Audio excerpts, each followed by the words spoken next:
In today's market, is the fastest path to growing your wealth through buying and holding, or building and creating it yourself? I'm Tim Graham, and the Property Playbook starts now. In this episode, I'm joined by Michael Pell, Managing Director of Propel Property, a business specialising in helping investors maximise their returns through small-scale developments like duplexes and triplexes. Michael, thanks for joining me. Tim, great to be here. Thanks for having us. That's all right. Why don't we start by you tell us a bit about Propel Property? Look, I started the business around 10 years ago now, and I'd always noticed growing up in a family from property people, my dad was in real estate, that traditionally it's just the vendors getting representation. It's always a vendor's agent selling the property on behalf of a vendor. So I thought to myself, look, there's a lot of buyers out there that need help, that need support. I love the investment side as well. So we moved to Sydney from Perth, started the business, and we assisted investors in Sydney initially to be able to buy properties wherever it made sense across Australia. And now the business has grown significantly since then. We've got a wonderful team of 15 staff on the Gold Coast, internal research team, and we've got Propel Buyers Agency on one side for established properties, and then Propel Projects. So you talk about the duplexes, the triplexes, the development side of the business. Because I think traditionally a lot of people want to aspire to be able to do developments, but they don't quite know how to do them. So it's a big leap, isn't it? It is a big leap. A typical investor to becoming a small-scale developer. A lot of risk involved as well. So for us as a business, our job's to mitigate, to minimise the risk. Have our due diligence done, properly for the clients to make sure that they know what they're doing and they can make a good decision moving into a project. Yeah, you raise a really good point at the start there that in most real estate transactions, it's the vendor that's always been supported by a professional, but it's equally as important that the buyer is. It's a very expensive exercise if you get it wrong. That's right. I mean, as we know, traditionally a buyer, you wake up on the old days of the newspaper and flick it on a Saturday or Sunday morning. Now it's realestate.com or Domain. You go out and you buy a property, but they're often doing it unassisted. They're relying on representations from a vendor's agent. Are they right? Are they not? There's a lot of inherent risk involved there. So for us as a business, we saw a little niche here to create a business to represent the buyer, to make sure that they can get it right, make sure that they can feel comfortable throughout the process, but importantly, engage in a profitable deal. And so honing in on just investors, it's been a great move. We're not involved in any emotional decisions. I don't like the colour of the bench tops, or I don't like the way that the house is laid out. For us, it's purely about the deal, the returns, the uplift. Is it an established property, or are we manufacturing our own equity through building a development site out, or whatever it may be? Okay, very good. So tell us, how do you sort of triage a client or work out which direction to go in? Is it them that's driving that, or are you sort of advising them on whether they should be looking at something established or doing a small development? It's a great question. So often clients will come to us not necessarily knowing which is the right way. So we'll plug in with their finance broker, or we can recommend them to the right broker. And we firstly start with financing and structuring entities. What can we spend? What are we looking at doing? What's our risk appetite? Are we looking more at the lower end, or have we got some room to move up and play in that duplex, triplex space? So the client's always in control. We will advise what we think is doable. In Would it be fair to say some want to get the runs on the bird first, maybe a couple of investment properties before they move into? It is always nice to get some confidence up and running. Start small. Property's a long-term game. It's not an overnight quick fix. It's not a get-rich-quick scheme. This is about good, sound, safe, solid investing. But you're right. Some people want to start small. Some have got portfolios already that have come to us and said, now I want to go to this. Take it to the next step. I want to go to this next stage of a mini developer. So we find it a really exciting space to sit in, because many of our competitors either sit in one, probably the buyer's agency, but not many go down the development side. And I've done a number of duplexes. My wife and I, we're doing a big development now in Surfers Paradise as well. So because we've done a lot of it ourselves, it's then just, I suppose, practicing what you preach, right? You know exactly what we do for our own stuff at Propel, whether that be myself or my wife or our team. We impart that and we give that knowledge to our clients, because their success is our success. By nature, we know a client doing well with us is going to come back and buy more, and we get paid a fair exchange in doing so. So it's a relatively small insurance policy, Tim, to come to someone like us to get it right.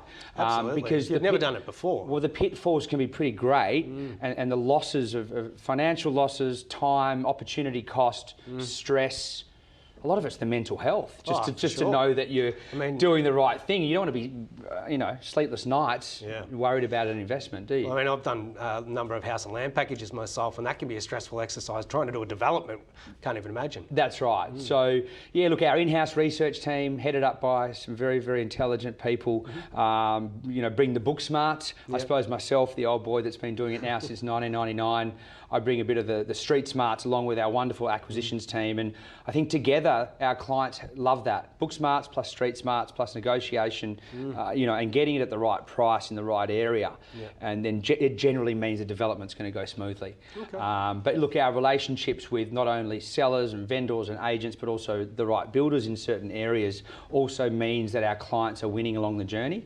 which means more profit in for them, and ultimately they can rinse and repeat. Because for investors, as you know, one development site or one investment property is not enough. Yeah, that's we need to build up a profitable portfolio, and that's what we aim to do.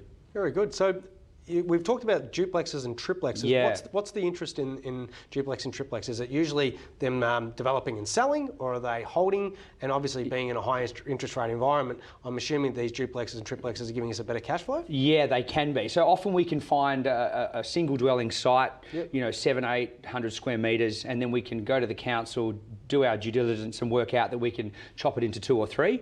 As we know, density is becoming greater and greater, because of like the size of the population growing in so many areas. So lot sizes are getting smaller. So we maximise that and make the most of that where we can, and say, okay, we can split this 900 square metre block into 3 300s. What does the build price look like? What does the timing of it all look like? What are we going to get from the end result? How much rent are we going to get? Weigh up the due diligence, the cash flows, everything that we need for our client.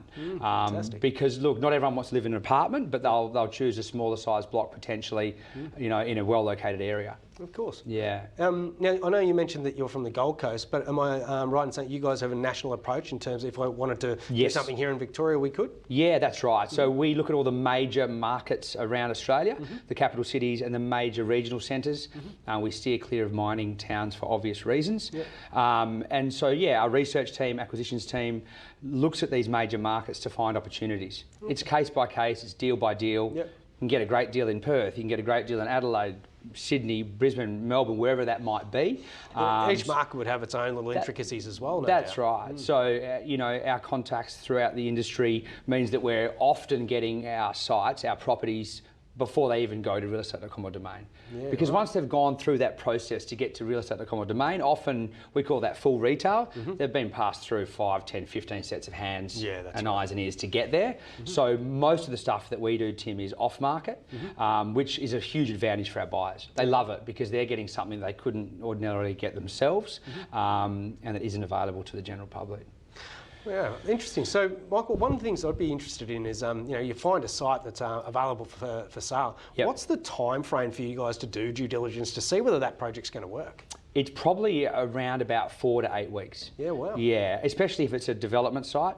A single dwelling can be sort of 2 to 3 weeks, but we take our time, we get it right, and we would never say to a client to proceed on a site until we've absolutely ticked off all your due diligence, all of the research, everything that we need to do. Under promise, over deliver. Underdo the rent, overdo the interest rate. Put more in for expenses, so it becomes a better story later. Prepare for the worst case scenario, and it generally gets better. So I think the great thing with property, even in our time, we're similar vintage, we're somewhere in our 40s, I think, Tim. You look back at purchases a year, 2, 5 years ago, everything's cheap in hindsight. But often you look at it at the time and you go, maybe sometimes it can seem expensive, but after a year or 2 or 3 passes by, it's like, wow, how much did we pay for that? It seems so cheap. Yeah, that's true. And everyone always says, oh, can it keep going up? Can it keep going up? Well, yes, it's going up, but it's also the dollar devaluing over time, which is really important for people to understand. That with inflation, the dollar is getting weaker and weaker with time. $100,000 today is a lot less than what $100,000 was 10 years ago, or $1 million today, same. So people need to understand that holding the property for the long term is where they get the huge benefit. And you talk about, do they sell it? Do they hold it? Most of our investors would hold the property for the long term, refinance against the newly created equity that we've helped them create, take that back up to 80, 90%, pull that equity out, tax-free, there's your deposit to go again. Obviously selling, capital gains tax implications, costs of sale, marketing, agents fees, all that. Generally, we wouldn't recommend that. But again, it is case by case, dependent on the client's individual situation. Yeah, makes sense. How old are they? Assets, liabilities, where are they at in their journey? How many properties do they have? So we look at that as a case by case. We don't have any properties to sell. We love the hunt. We love getting out and sourcing these properties. And yeah, we've found a bit of a niche and we really enjoy it, Tim. Good stuff. So in terms of budget, you know, what sort of entry level price could you do a duplex, triplex around the country right now? Duplexes, look, capital city duplexes, you're probably looking, 1 million plus. There are some regional areas where you can do sort of 800, 900K. Again, it's deal by deal, case by case. We've done a lot in southeast Queensland recently. When I say a lot, probably 5 or 6 over the last 12 months. So that's not that many. So they are harder to find, but we're finding more and more with people now wanting to potentially sell the family home that's on a bigger block, or for whatever reason they're splitting up. So 1 to 2 million in the capital cities, and 800, 900 regional. Still quite good. Well, you think about it, you're splitting them into two, and then obviously you're creating that equity there. Yeah. With the 2 titles having been created. And how many of your investors would be, buying something, split it into 2, and then sell one off? Many would. It again depends on the situation, and they don't have to make that decision when they're buying initially. We just show them the deal, show them the profits, what the margin will be. They can make that decision in that 12 to 18 month time frame. So it gives them that options and flexibility for sure moving forward. Very good. Yeah. Michael, it's been a really enjoyable conversation. If people wanted to reach out and learn more about what you can do, what's the best way to reach you? On the socials at Propel Property or propelproperty.com.au, Tim. Terrific. Thank you so much for joining us. Thanks for having me. Well, folks, that's the play for today. This program has been brought to you by hotspotting.com.au. This is Ticker. We'll be right back.